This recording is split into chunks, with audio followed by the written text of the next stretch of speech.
general o básica es, digamos, un sistema de interpretación de la realidad. Es un sistema que tiene un componente, digamos, cognitivo, un componente social, ¿no? Teóricamente, la idea de la representación es que es, eh, ah, efectivamente, es un registro cognitivo, ¿no? Es un registro cognitivo, pero de algo, de una experiencia que no es individual, sino es social, colectiva, social, y que está en transformación en relación a lo colectivo, ¿no? Y corresponde a una realidad que también es identificable en el entramado social, ¿no? Y de hecho, una manera,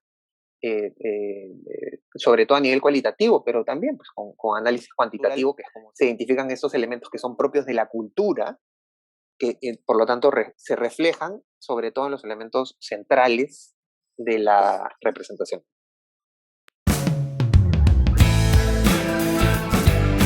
Lo que yo consideraría son como estas dos grandes líneas de estudio de las representaciones. Algunas están más vinculadas al proceso o funcionamiento mismo de la representación y otras más hacia la estructura, ¿no?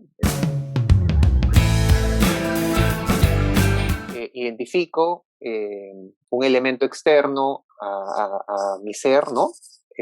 O un elemento externo, ¿no es cierto?, digamos, de la realidad, y lo anclo en un elemento previo, ¿no es cierto?, cognitivo previo, y luego le doy un significado, ¿no? Y voy en ese sentido construyendo em, mis representaciones, que son además representaciones situadas en un contexto histórico-social, ¿no es cierto?, que además son construidas en un contexto de interrelación con otros, ¿no? Entonces tiene el componente cognitivo-social e intersubjetivo o relacional, ¿no?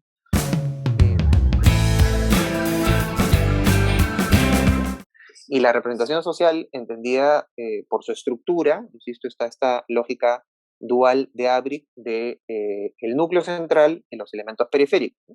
Entonces, digamos que pueden ser tranquilamente complementarias, pero el énfasis de una mirada estructural y menos de construcción en proceso está puesto en la identificación dentro de la representación de aquello que es central, por lo tanto, se diría que prácticamente inamovible de la representación, es decir, en el momento en que el núcleo central de una representación es cuestionado, la representación en sí deja de existir, digamos, ¿no?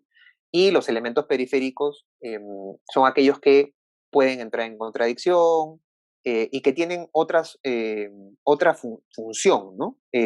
Digamos, defienden el núcleo, podemos ponerlo después con ejemplos, ¿no? Adaptan algunos mensajes, algunos contenidos objetivos, ¿no?, de la realidad, y además permiten el diálogo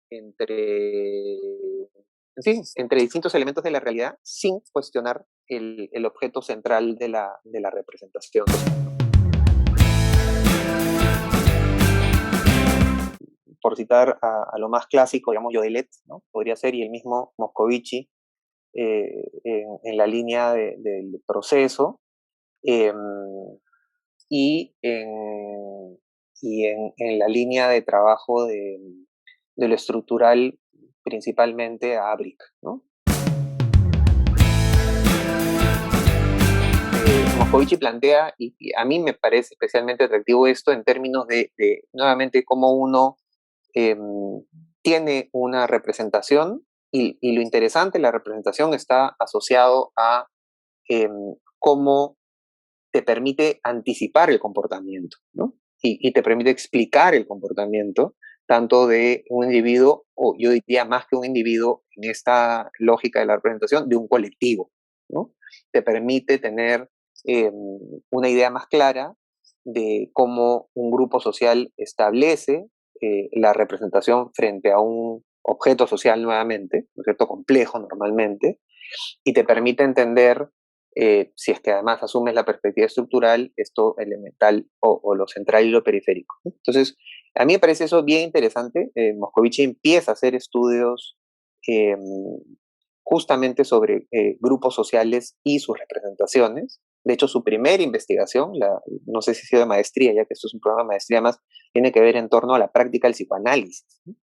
Y lo que él tiene como primer hallazgo, justamente como dependiendo del grupo social al que perteneces, interpretas los axiomas de la teoría psicoanalítica de manera diferenciada, ¿no? Entonces él demostró desde la teoría, como comprenderás, por eso ganó varias enemistades, pero demostró cómo los grupos sociales finalmente adhieren, ¿no es cierto?, a un conjunto de representaciones, una teoría que asumen ya en la edad adulta, y cómo la práctica finalmente del psicoanálisis, esto es además en Francia, no sé si solo París, pero asumamos que sí, podría estar ahí cometiendo una inexactitud, pero digamos, su tesis demostró cómo, dependiendo del grupo social, las representaciones sobre la práctica del psicoanálisis eran diferentes, ¿no? Siendo en principio una teoría única, ¿no? Entonces, me parece bien interesante porque grafica, ¿no?, la idea de la representación y la aplicación práctica, porque finalmente eso determina tu forma de ser y estar en el mundo, tu forma de interactuar en el mundo y de interactuar también con elementos que previamente no conoces, ¿no? Elementos nuevos, ¿no? Pero tienen esta suerte de anclaje, ¿no es cierto?, sobre elementos previos, ¿no? Tenemos un grupo social que tiene una representación sobre finalmente un objeto complejo de la sociedad, de una interacción, y eso se ancla, ¿no? Y se objetiva en el comportamiento, y es una suerte de guía de acción, ¿no? De guía de acción en la sociedad. Te permite ordenar y actuar, no solamente ordenar, sino tiene un componente muy importante de la acción. Abric, digamos que creo que es el autor más importante. Ahí hay varios más, y esto es más escuela europea, han tenido esta propuesta que tiene bastante desarrollo también de una lógica de la representación en una estructura, ¿no? Esto del núcleo central y elementos periféricos, y su reflejo, digamos, casi como si fuera un holograma, digamos, ¿no? O sea, digamos, aquí está la representación y el sujeto que se representa, pero siempre es ese individuo que no se pierde, es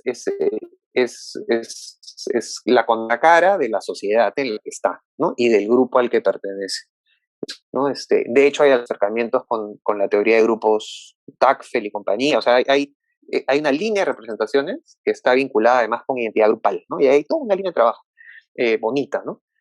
Sigue teniendo el mismo concepto, pero digamos, tiene esta afirmación sobre lo dual entre lo nuclear y lo periférico, pero nuevamente mantiene esta idea del grupo social y el holograma, el espejo, ¿no? Y ha habido otra línea de trabajo, yo diría más de Yodelet, que ha tenido más permeabilidad en América Latina, México, Brasil, que es donde más se trabaja en representaciones, y ahí están más asociadas a, más que esto de la estructura, a una descripción, ¿no es cierto?, más de proceso histórico-social, ha habido un énfasis más en lo histórico-social, y en ejemplificar cómo es que esta representación se pone en la práctica en realidades específicas, ¿no?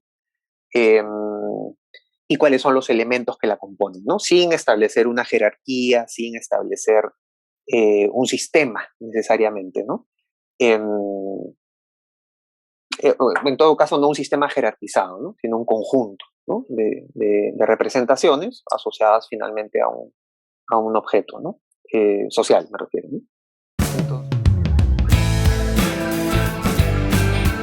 Las que he trabajado yo directamente han estado más vinculadas a ABRIC, estructural. Me interesa mucho porque además trabajo desde un enfoque cualitativo y además me ha interesado mucho en los últimos 6, 7 años trabajar con teoría fundamentada.